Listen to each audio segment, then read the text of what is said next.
Life can end abruptly, and sometimes life can end just like that. Life can be threatened. So what is important really in life? Sa bawat araw na ipinapahiram sa atin ng Panginoon, sa bawat sandali, ay marapat lamang na ating suriin ano ba talaga ang halaga ng buhay. At nang sa ganon ay mapagtuunan natin ang pansin ang tunay na mga mahalaga at hindi tayo mabulag o malibang ng mga hindi naman mahalaga. At dahil dyan sa usapin na yan ay muli natin na sasangguniin ang karunungan ni Solomon, tao na binigyan ng Panginoon ng napakataas na uri ng karunungan. What is really meaningful in life? Pamagat ng ating pag-aaral, lalong-lalo na sa mga kabanata at sa mga salita na nasa Ecclesiastes o mga aral, mga katuruan ni Solomon. Ama, salamat po sapagkat kayo Diyos na dakila na nagbibigay sa amin ng buhay, nagpapahiram sa amin ng lakas at ng panahon. Kinikilala namin ang buhay ay isang handog mula sa iyo na dapat naming mahalin, pahalagahan at dapat bigyan ng kahulugan. Turuan niyo po kami kung anong tunay na kahulugan ng buhay at nang sa ganon ay hindi kami magsayang ng panahon sa mga walang halaga. We like to learn from the wisdom you have given to Solomon and partake of the knowledge that he had so that we may know the better things in life. Lead us, Father. Forgive us our sins, cleanse us, O God, from all our iniquities, make us whole, enable us to see you, empower us to understand you, lead us to obey you. We commit this time to you, Father. May you be our speaker. Protect us from all evil men and evil spirits. Protect us from all work that may hinder your blessings to us. And we thank you for every blessing, every protection, every care and provision that you give us. Habang kami ay nasa presensya ng iyong makapangyarihang persona o Diyos, nawa pagpalain mo rin ang mga mahal namin sa buhay na hindi namin kasama ngayon. Kayo po ang aming maging kaaliwan, lakas, at kayo ang aming maging liwanag. Sa ngalan ng Panginoong Hesus, ito po ang aming dalangin, Ama. What is really meaningful in life? At tayo po yung magbabasa ng Ecclesiastes at napakahalaga na isipin ang mga bagay-bagay. Ecclesiastes chapter 2 verses 1 to 3. The words of the teacher, son of David, king in Jerusalem. Meaningless, meaningless, says the teacher, utterly meaningless. Everything is meaningless. What does man gain from all his labor at which he toils under the sun? So this first chapter of Ecclesiastes and first few words give us an insight into the thesis, the theme that Solomon wanted to discuss in his whole book, comprised of 12 chapters. Napakarami daw mga bagay ang walang kabuluhan at hindi naman napapansin ng mga taong ito'y walang kabuluhan. People usually labor for big things. Pinagpapagura natin, livelihood, our causes and wars and battles, projects, making a name, discovery, tasks, missions, malalaking mga bagay. And yet people also labor for small things. Sometimes rearranging furniture, arranging a cabinet, na matapos kang mapagod, maghapon ang ka-arrange, ganun din naman ang ending. Napagod ka lang, setting a table, etc. And people really exert a lot of effort doing such things, but not always getting what they want. From such labors, people seek to gain success or profit, satisfaction especially, or pleasure. Kaya ang tao'y naghihirap, nagtsatsaga sapagkat may hinahabol siya at may hinahanap na bagay. Itutuloy po natin Ecclesiastes 1, this is chapter 1, we're reading verses 4 to 11. Generations come and generations go, but the earth remains forever. The sun rises and the sun sets and hurries back to where it rises. The wind blows to the south and turns to the north. Round and round it goes, ever returning on its course. All streams flow into the sea, yet the sea is never full. To the place the streams come, from there they return again. All things are wearisome, more than one can say.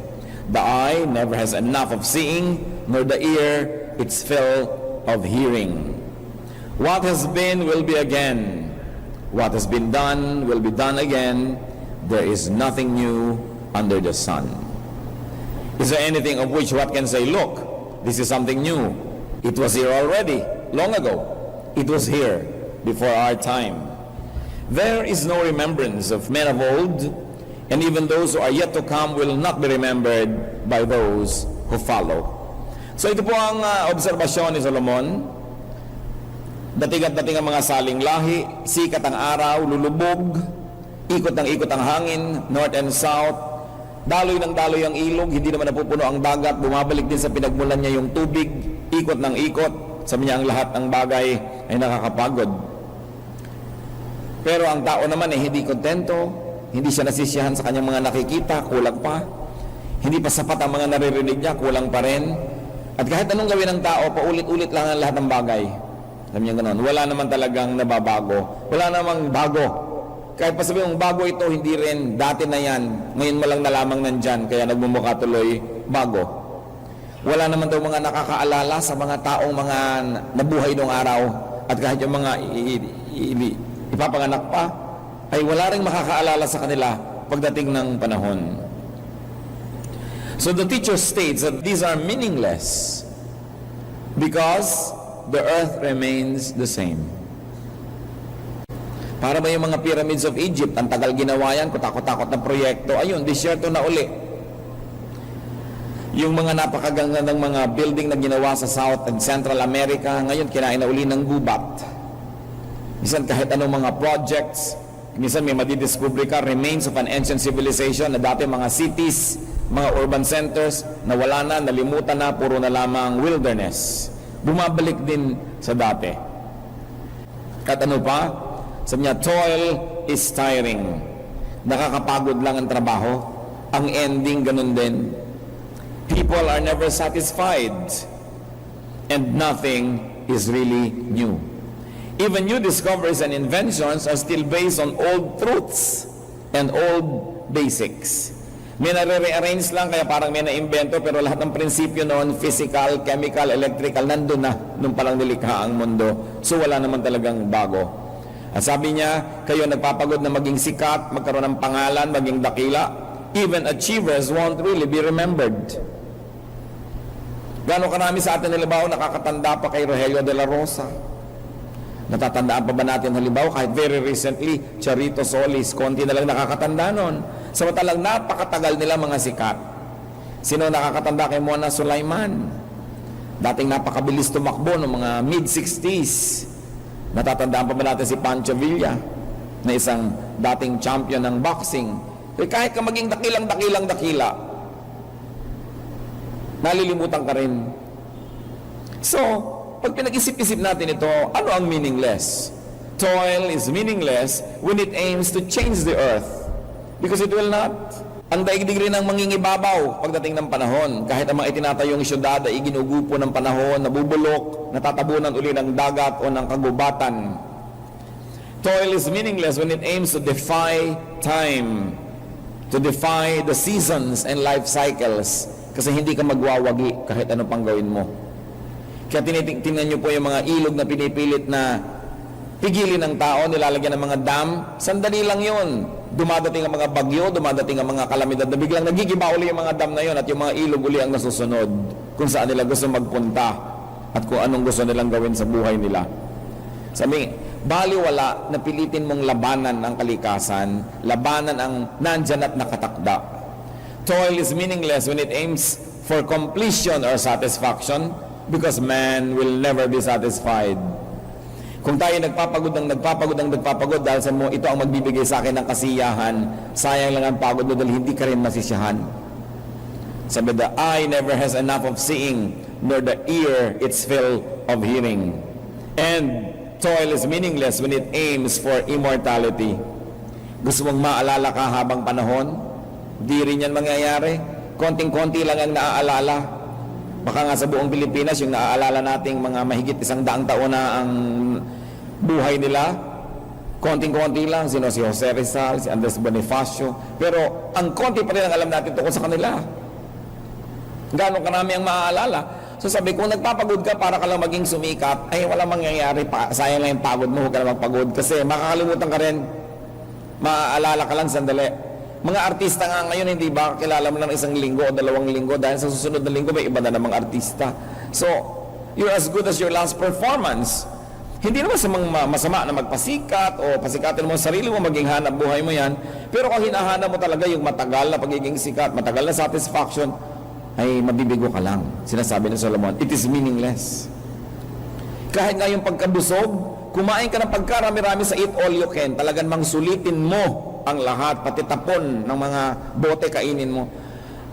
Bukas, gutom ka na naman eh. Kahit anong gawin mo sa yung kuko, ayos ka ng ayos, 2-3 araw lang, tungkab-tungkab na uli yan, tabi-tabingin na naman yung daliri mo. Diba? Tingnan niyo ang inyong sarili, kahit gaano kayo kaayos, subukan nyo lang mga 3 araw na walang kuryente. Mukha ka na naman bagong baba sa puno.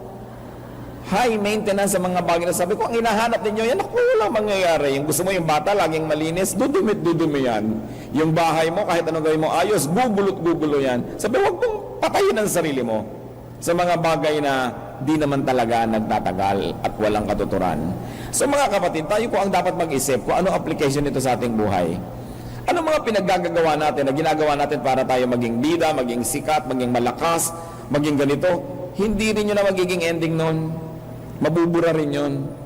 Anong ginagawa natin para tayo masyahan? Pagod na pagod tayo para masyahan. Pero nasisiyahan ba talaga ang tao?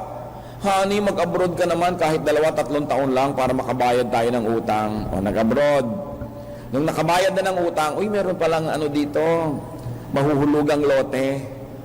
O di, mga 5 taon ka na lang dyan, magkakalote na tayo.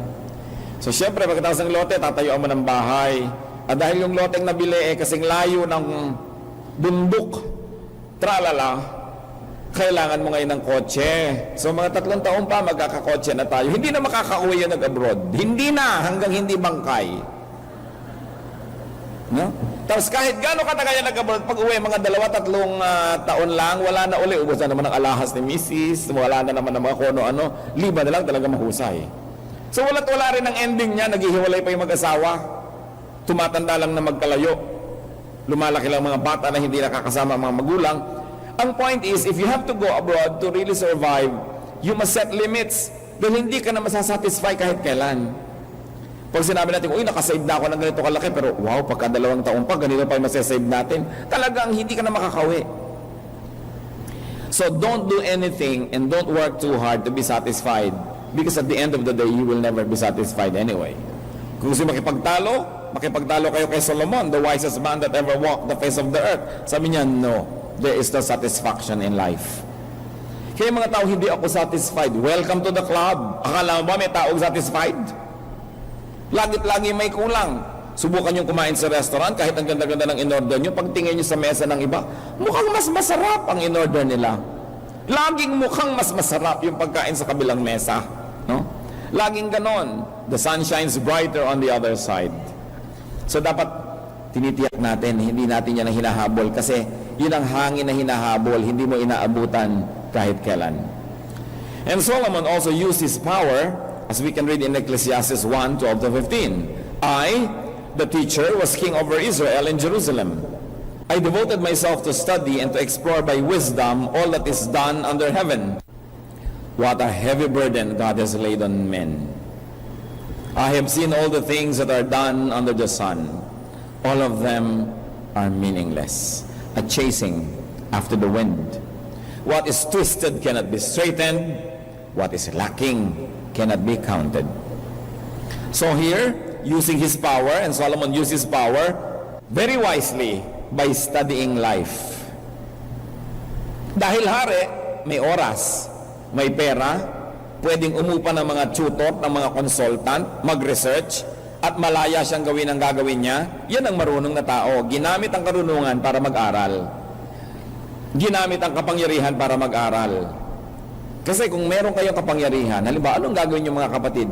Kung meron kayong mga tig 50 million pesos, you don't have to work. What will you do? Will you still study? Yun ang ginawa ni Solomon. Nasa kanya na ang lahat, ginamit niya yung lahat-lahat ng yon para saliksikin ang kahulugan ng buhay. to study the dynamics and intricacies of life.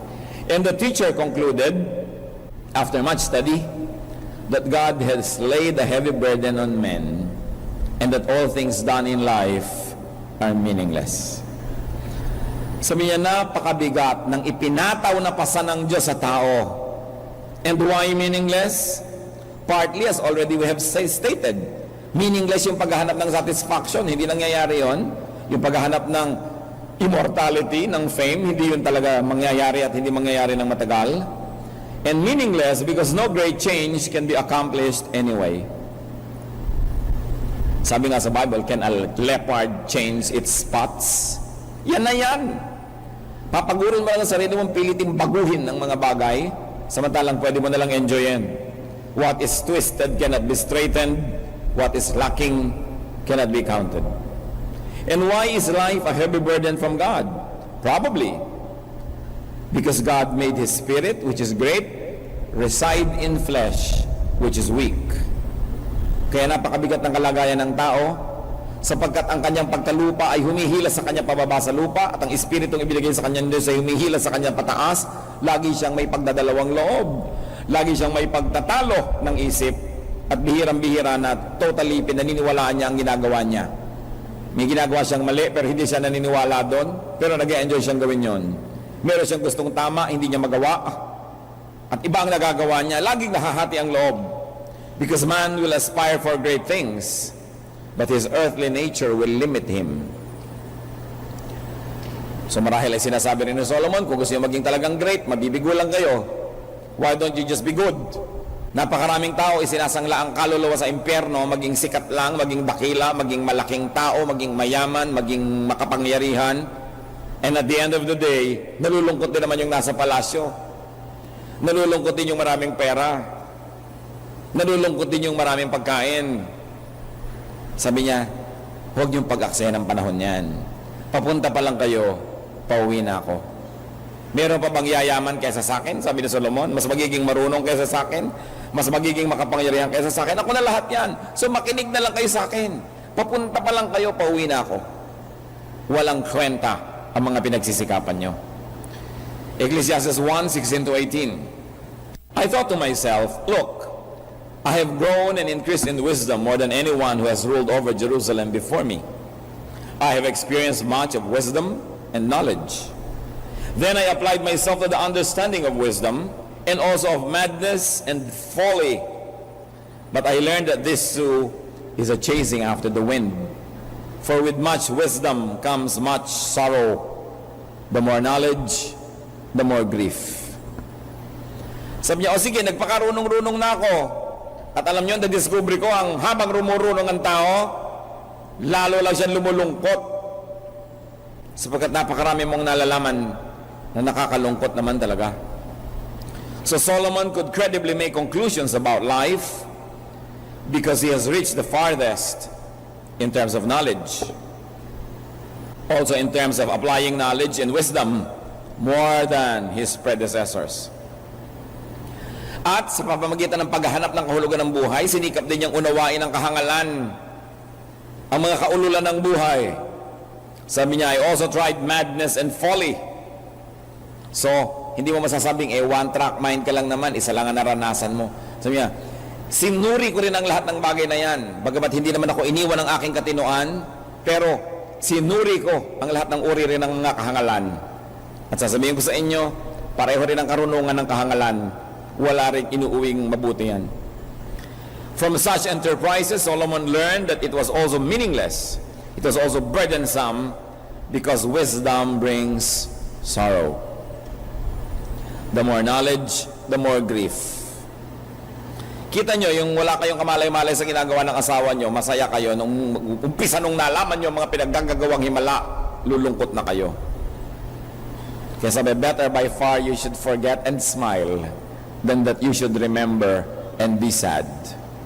Nakakalungkot lang yan, binubulat-lat mo lahat ang bulsa, tinitingnan mo lahat ang resibo, lungkot ang hinahanap mo niyan. Bihirang-bihirang saya ang nakita mo dahil nakita mong nakasulat ang mga initial mo doon sa papel. Naku, kung ano-anong makikita mong mga lihim-lihim. Bakit ka nagbubuklat ng mga mababantot ang mabubuklat mo? Sabi ni Solomon, with much wisdom comes much sorrow. So do not try to know so much if you want to be happy. Subukan ninyo na meron kayong mga secret speaker sa lahat ng kwarto ng bahay nyo at nalalaman nyo sinasabi ng mga katulong nyo tungkol sa inyo, lulungkot kayo. Amo kayo sa kumpanya, nalalaman nyo sinasabi ng lahat ng empleyado nyo tungkol sa inyo, magpapakamatay kayo sa mga maririnig nyo. So bakit nyo gugustuhin malaman? So aalamin mo lang yung talagang directly makakatulong sa decision making mo.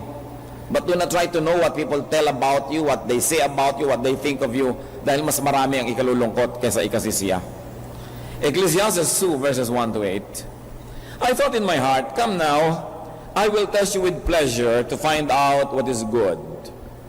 But that also proved to be meaningless. Laughter, I said, is foolish. And what does pleasure accomplish? I tried cheering myself with wine and embracing folly, my mind still guiding me with wisdom.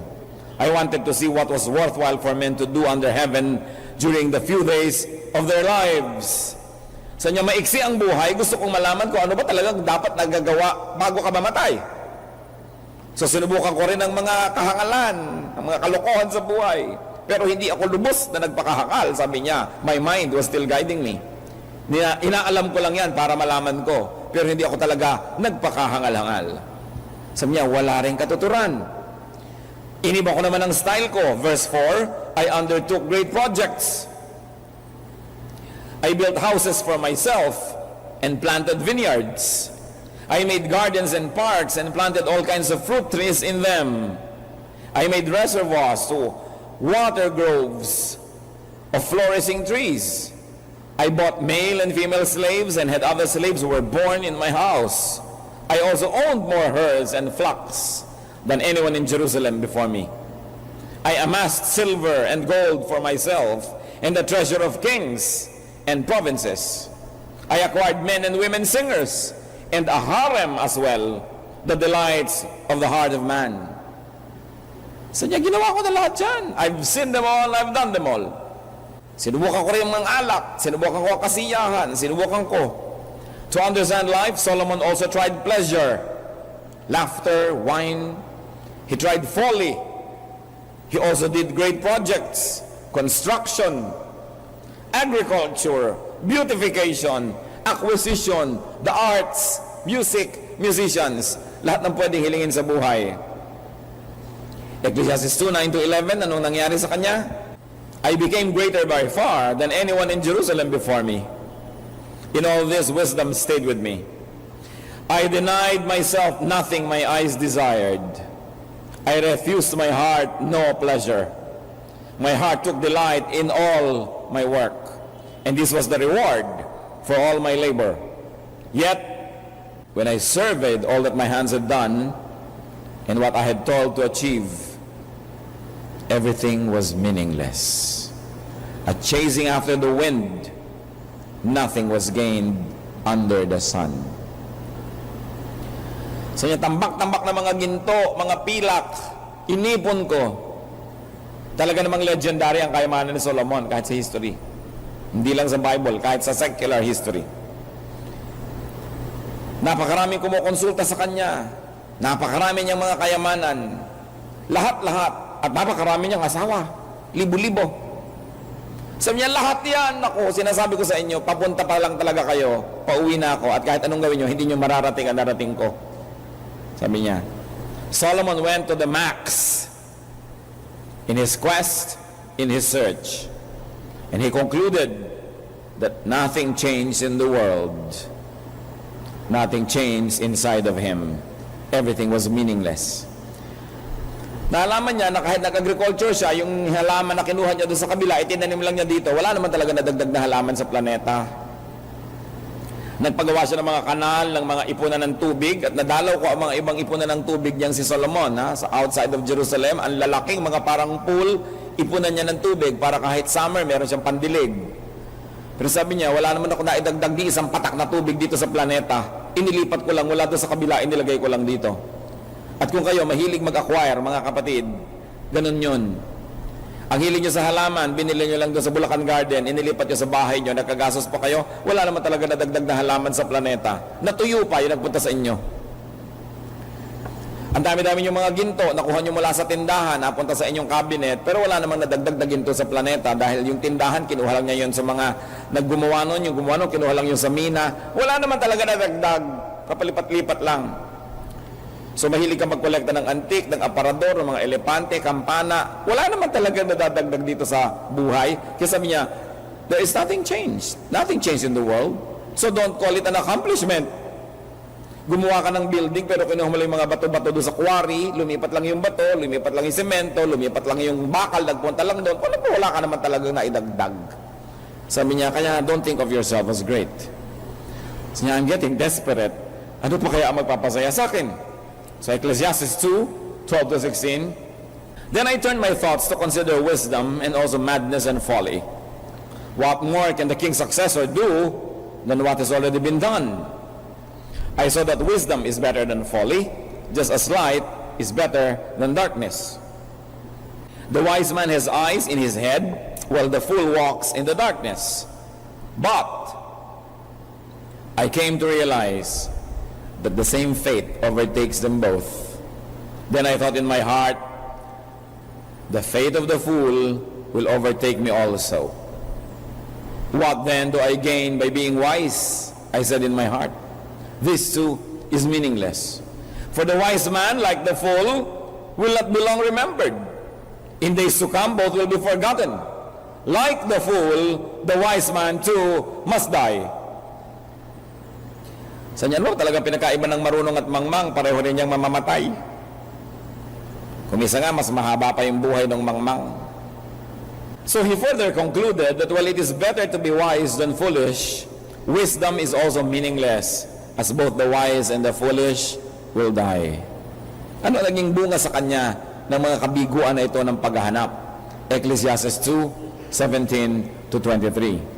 So, I hated life, because the work that is done under the sun was grievous to me. All of it is meaningless, a chasing after the wind. I hated all the things I had toiled for under the sun, because I must leave them to the one who comes after me. And who knows whether he will be a wise man or a fool. Yet he will have control over all the work into which I have poured my effort and skill under the sun. This too is meaningless. So my heart began to despair over all my toilsome labor under the sun. For a man may do his work with wisdom, knowledge, and skill, and then he must live all he owns to someone who has not worked for it. This too is meaningless and a great misfortune. What does a man get for all the toil and anxious striving with which he labors under the sun? All his days, his work is pain and grief. Even at night, his mind does not rest. This too is meaningless. So what happened? Solomon hated hard work and achievement. Sabi niya, because you work so hard, but someone else will inherit, and someone else will benefit from the fruit of your labor. Hindi ba? Ang daming mga tao, lalo yung mga masisipag na generation, gagasgasin ang sarili, papatayin ang katawan sa trabaho para umunlad ang negosyo, o kaya ay lumaki ang bukid, o kaya ay lumaki ang ari-arian. At pagkatapos, pag umuunlad na yan, namumunga na ang mga puno, kumikita na ang mga puhunan, mamamatay ka na. Ang magpapasasa ngayon yung nagmana, yung next generation. Mabuti sana ng mabuti kung anak mo, mag-aasawa yung anak mo, di yung napakasawa niya ngayon, kaparte, wala kang, hindi mo alam kilala tong taong ito. Hihigayan sa kama mo, baka titira sa bahay mo, at pag yung anak mo ay namatay bigla, aba, yung manugang mo nagmana ng minana ng anak mo mula sa'yo, hindi mo kaano-ano, napunta sa kanya lahat. Kung ang namatay ay yung asawa, namatay ka, yung asawa mo nagmana, nag-asawa siya uli. Iyon ang napakasaya. At biglang namatay yung asawa mo, minana na ngayon ang asawa niya yung galing sa'yo, mag-aasawa siya uli ng iba. Sabi ni Solomon, ayoko na nga. Gagasgasin mo ang buhay mo, titipirin mo ang sarili mo, tipid ka ng tipid, tiis ka ng tiis para lang lumaki ng lumaki ang iniipon mo. Para kanino? Para sa iba. Sabi niya, isang malaking kahangalan. So Solomon hated hard work because somebody else will benefit from it.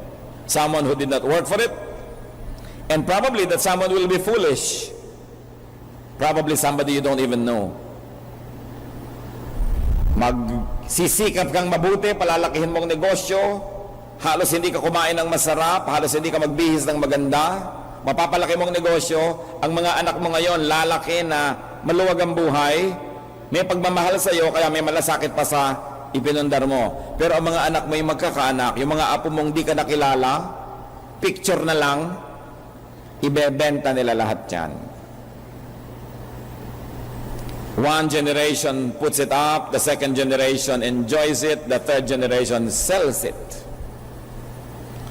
So hindi sinasabi ni Solomon na walang kahulugan na magpundar. Ang sinasabi niya, lugi ka kung puro pagpupundar at pagpupunyagi ang ginagawa mo, tas iba lang ang makikinabang. Dapat ilagay mo yan sa lugar. Kumikita ka, enjoyin mo. Huwag yung puro tipid ka, puro katipid. Bakit? Para lumaki ang ipapamana mo. Para lumaki ang ipapamana mo sa mapapangasawa ng asawa mo pag namatay ka na. Ikaw naman babae, ayaw mong gamitin ang magagandang plato, ayaw mong gamitin ang magandang kitchen, andun ka sa dirty kitchen, ayaw mong gamitin ang magandang komedor, para pag namatay ka at nag-asawa ulit ang asawa mo, siyang gumamit. Sabi ni Solomon, magpakatino kayo. Kasi hindi kayo mabubuhay forever. Sa maiksing buhay na ipinapahirap sa inyo ng Diyos, gawin niya lang ang tama, huwag ang sobra, para meron pa kayong panahon na ma-enjoy yung bunga ng inyong mga pinaghirapan. Ecclesiastes 2:24-26. A man can do nothing better than to eat and drink and find satisfaction in his work. For the first time, nakakita tayo ng tama na pwedeng gawin. A man can do nothing better than to eat and drink and find satisfaction in his work. This too I see is from the hand of God. At least hindi niya tinawag na meaningless. For without Him, who can eat or find enjoyment? To the man who pleases Him, God gives wisdom, knowledge, and happiness. But to the sinner, He gives the task of gathering and storing up wealth to hand it over to the one who pleases God. This too is meaningless, a chasing after the wind. So in view of the above, the only meaningful enterprise a man can engage in is to eat, to drink, and to work. And remember this, to enjoy your work. And to enjoy the fruit of your work, which is what you eat and drink. So maraming posibleng reading ito mga kapatid. Isa, work in order and only to be able to eat and drink. Magtrabaho ka para ka may kainin at inumin, at magtrabaho ka para sapat lang na may kainin at inumin. Huwag mo nang sobrahan dahil malulugi ka. Psalm 12:11, he who works his land will have abundant food. Sabi, but why work when you will not enjoy the fruit of your labor? So in essence, Solomon was saying, do not try to overachieve. Do not gather more than what you need.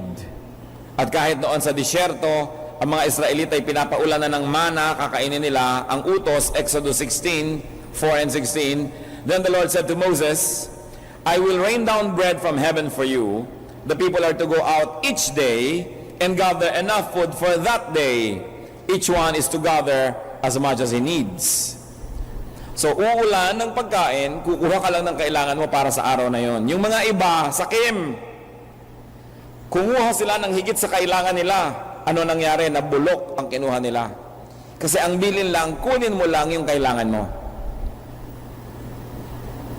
Pati ang Panginoong Jesus, anong sabi niya? Ganito ang dasal nyo. Give us this day our daily bread. Bakit mo sobrang papagurin ang sarili mo para yung kailangan mo 30 years from now ay ma-save mo na? Darating ang panahon na yun para kunin mo yung para doon. Pero yung sobra ka nang namatay sa pagod, ang dami mong naipon, mamamatay ka na nga. Hindi mo na ma-enjoy yung naipon mo. Sabi dapat proportionate lang. Yung effort, yung need. Pero siyempre, yung greed ng world is always, you want surplus, surplus, surplus. Alam nyo, hindi naman kulang ang pagkain sa mundo eh. Hindi lang tama ang distribution. Hindi naman kulang ang wealth kahit ng Pilipinas. Ang dami lang taong may sobrang surplus. Wala lang natin doon sa iba. Yan ang problema ng daigdig, yung gusto niya lagi may surplus siya. Kung ang kukunin mo lang yung kakainin mo ngayon, may makakain yung iba. Kung sa mga kumpanya, ikaw yung namumuhunan, ikaw ang may-ari o ikaw yung malaki ang sweldong manager, kung ang kukuhanin mo lang sweldo, yung talagang kailangan ng family nyo ngayong buwan na to, may matitira doon sa iba para kumita rin sila ng malaki-laki. Kaya nahihirapan ng tao kasi nag-aagawan. Hindi pinapakinggan ang inuutos. Kunin mo lang ang kailangan mo. Hindi mo kailangan iwan mo dyan. Merong may kailangan yan. Sapagkat bukas, sabi ni Lord, tomorrow will worry about itself. Nandun pa rin ang Diyos bukas. So do not try to overachieve so you will have time to enjoy life. Nakita niyo yung mga bata na lagi ang nanay gustong-gustong first honor yung anak niya para akyat siya na akyat na entablado? Hindi naman masama kung likas sa bata na napakatalino. Pero yung ibang pinipilit, they never become children anymore. They never enjoy their childhood. They are robbed of their childhood because the parents want them to overachieve. Kaya merong naging bata, naging teenager, pero hindi naranasan yon kasi laging achievement, achievement, achievement. Apa-aparador ang mga medalya, ang mga tropeo, pero walang muang sa buhay. And they weren't able to enjoy childhood, and they weren't able to enjoy their youth. So, do only what must be done so you do not have to worry about leaving your wealth to undeserving people. Because the first problem is how to have wealth, and the second problem is kung kanino yan ibibigay. Alam nyo ang tao, pag above 50, above 60 na, liban na lang talagang napakasakim, naghahanap na yan ng pamamanahan. So alam nyo na kung paano kayo papapel sa mga tiya-tiyan nyo, mga ganyan-ganyan. Naghahanap na yan, kanino ko kaya ipapamana ang mga koleksyon ko ng mga pustiso. Yan. Eh, lagi kang nandyan, sa'yo mabibigay yan. Kasi, yan talaga ang susunod eh. Pag pinahalagahan niya yon, kanino naman niya ibibigay ngayon, eh, mamamatay na siya. Kasi wala na yung halaga pag may mga rayu-rayuma ka na, lumalabo na ang iyong mata, wala nang halaga yung mga kampana, mga elepante, mga kung ano-anong inipon mong mga palayok, wala nang halaga yan. So, ang tanong, ba't mo ngayon inubos yung youth mo na kaiipon yan? Kasi walang nagsabi sa'yo, kasi hindi mo binasa si Solomon. Sabi sa 1 Timothy 6:9, people who want to get rich fall into temptation and a trap and into many foolish and harmful desires that plunge men into ruin and destruction. Kung yung ambisyon ng maging mayaman, ang ambisyon ninyo to enjoy the day, to work for it and enjoy its fruit, and the following day you work and enjoy its fruit, at pag natiningnan mo, nagkadugtong-dugtong na pala ang haba na ng panahon, enjoy ka. Hindi yung wala kang ginawa kundi lamang sa kapwa para marami kang maiuwi, magdamot sa kapwa para hindi mabawasan yung nakasalansan mo, magkaila, magkunwaring walang-wala ka para hindi ka mautangan, tapos bigla ka rin namatay, wala rin. So ang mahalaga, enjoy food and drink. Napakabait ng Diyos, ano? Gusto niya tayo mag-enjoy and enjoy your work. If you don't enjoy your work, do the work you enjoy. But don't do something you don't enjoy. Because when you enjoy your work, then you don't have to work. It's play. Mga kapatid, sino man sa inyo, may trabaho ka ngayon, hindi nyo na-enjoy, gumawa kayo ng paraan na makawala dyan at makahanap kayo ng trabaho kung talaga ma-enjoy nyo. Kasi araw-araw sumpa. Tuwing gigising kayo, tapos papasok kayo sa hindi nyo gusto. Ang bigat-bigat ng paan nyo, malulis na naman. Umaga na naman. Isipin nyo ba, dapat nagpapasalamat ka, umaga na naman, pero nagre-reklamo ka dahil eto na naman. So, gumawa kayo ng paraan na makalaya. Kasi, inuutos sa atin ng Diyos, 6 days you shall labor. Can you imagine what tragedy it is if you work 6 days and not enjoy it? So mga anak natin, pinapayagan dapat natin pag-aralan yung kurso nilang gusto kung kakayanin din naman natin. Magtrabaho ng gusto nila, hindi yung gusto natin para sa kanila. Kasi dapat sila nag-enjoy sa ginagawa nila. Dahil ang dami nating oras ang nauubos sa trabaho. 8 hours at least nasa trabaho ka. Pag hindi mo na-enjoy yon, sayang naman ang buhay mo. If you work for 60 years, 20 years yun, pag nabuhay kang 60 years, 20 years yung work mo. Kasi 1/3 of your life, 8 hours eh. Lugi ka. Work is not only a means, it is also an end by itself. Ecclesiastes 5:18, it is good and proper for a man to eat and drink and to find satisfaction in his toilsome labor. Kaya masarap yung nag-enjoy ng ginagawa. So enjoy eating and drinking. Hindi yung sobrang katatrabaho, wala na kayong oras kumain. Hindi ka nabubuhay para maghanap buhay. Naghahanap buhay ka lang para mabuhay. So when you have earned enough, you must pause and enjoy it. Huwag kayong save ng save na after 20 years, makakapagbakasyon din tayo. Baka sa sementeryo na yung bakasyon na yon, imbes rest in peace, rest in pieces. Kailangan, bawat araw may bakasyon ka, mga 1 hour, 2 hours of enjoyment. Bawat linggo, meron kang isang araw ng enjoyment, yung pangiling. Bawat buwan, meron kang ilang araw ng bakasyon o ilang araw na enjoy ka. At bawat taon, meron kang ilang linggo o buwan na nagpapahinga. Huwag yung 20 years of solid work, tapos ibubuga mo lahat ng iyong bakasyon at the end dahil yumamang ka na. Dahil hindi ka nakakatiyak na mabubuhay ka ng ganun kahaba eh.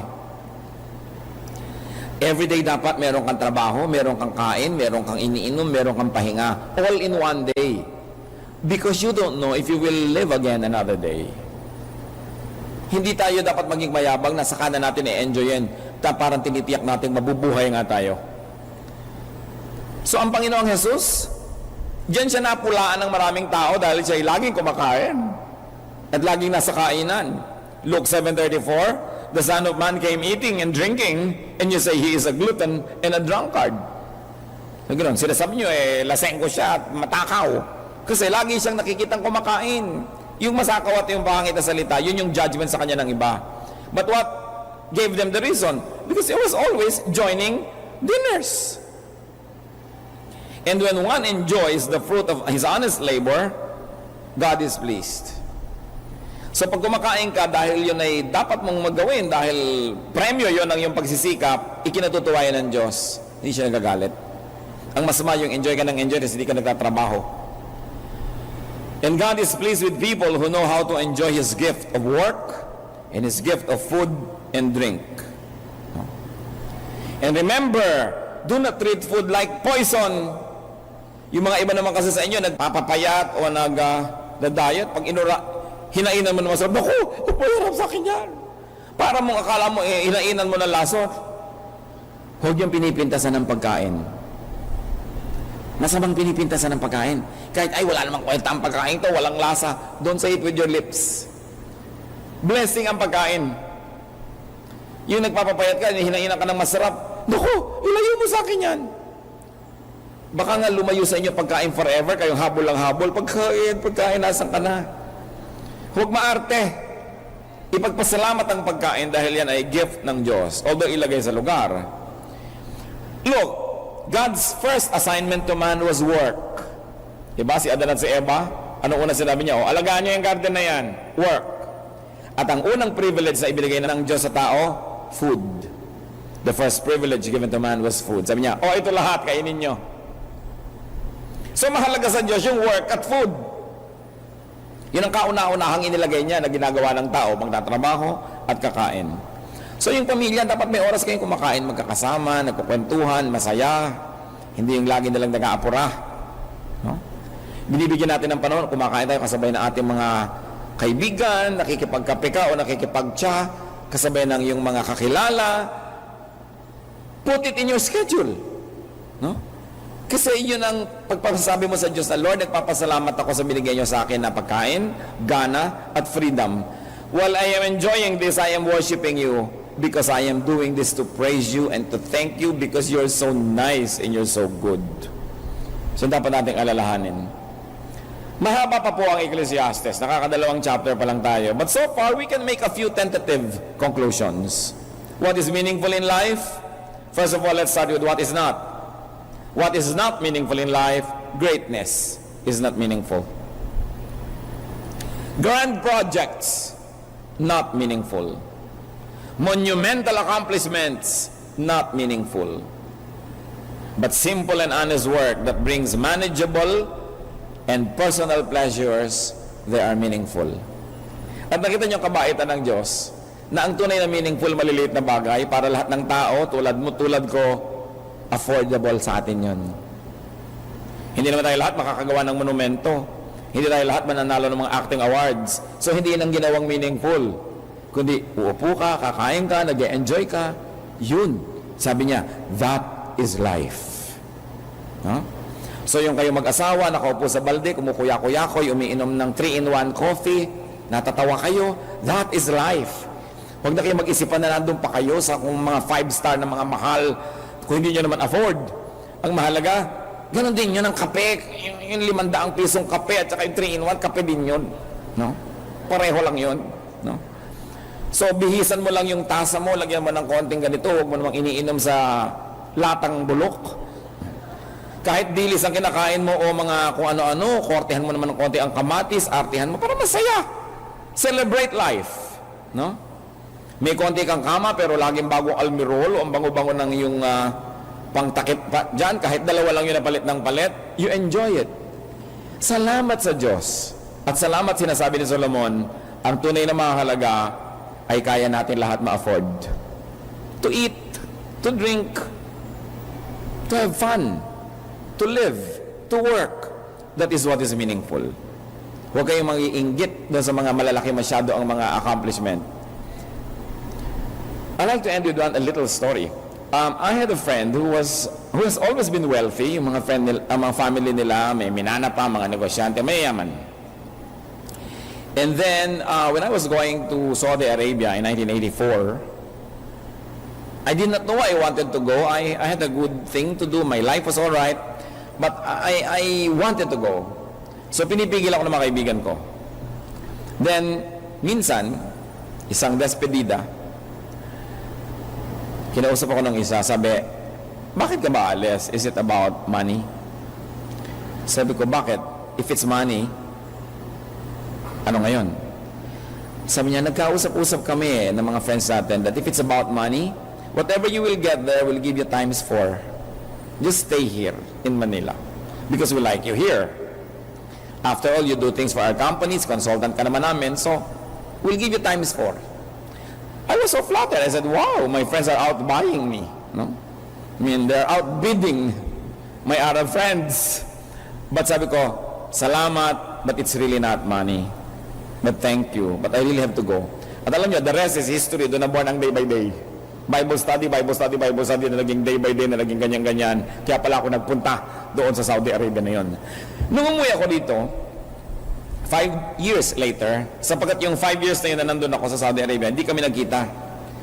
Uuwi ako dito, magbabakasyon, nasa Amerika siya, yung gano'n, hindi kami nagkikita. So noong nagkita kami, mga probably within the first 5 nights that I arrived, we had dinner. Sabi niya, alam mo, mula nung umalis ka, sinabi niya yung number, halimbawa, X number of millions richer. Diba sinabi niya, I am now 10 times richer than when you left. Sabi niya gano'n, ganito nangyari sa amin, ganito, gano'n. Eh ikaw, ano napundar mo? Sabi sa akin. Sabi ko, church lang naman, may reklamo. No? Dahil nagkaroon ng day-by-day system. But that was the thing. The thing was, sabi ko, okay, so dumami kayamanan mo sobra. Eh alam ko yung bahay nila, alam ko yung buhay nila. Sabi ko, pinalakihan na ba ni mamang ang kama mo? No? Kasi sa bahay ng mamang niya, yung kama niya, ang ganda-ganda, antik. Sabi niya, hindi, yun ang pinakamalaking available. O di the same kama? Niya, oh.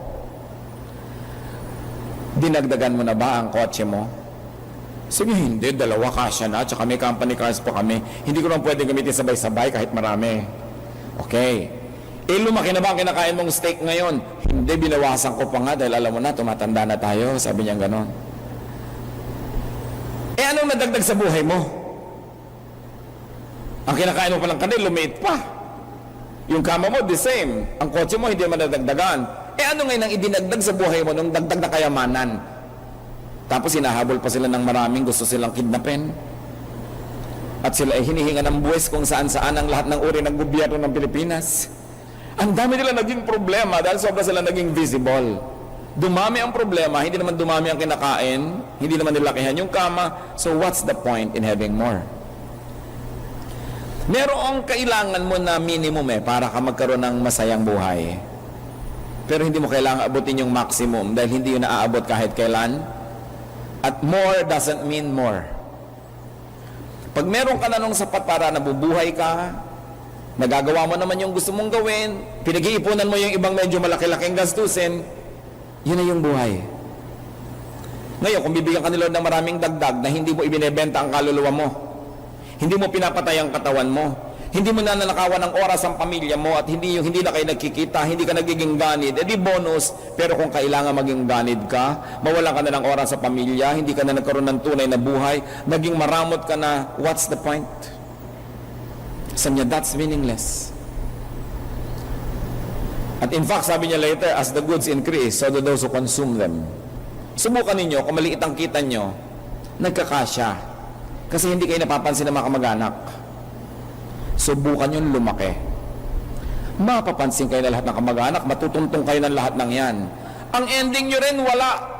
Madamot pa kayo, may nagtampo pa.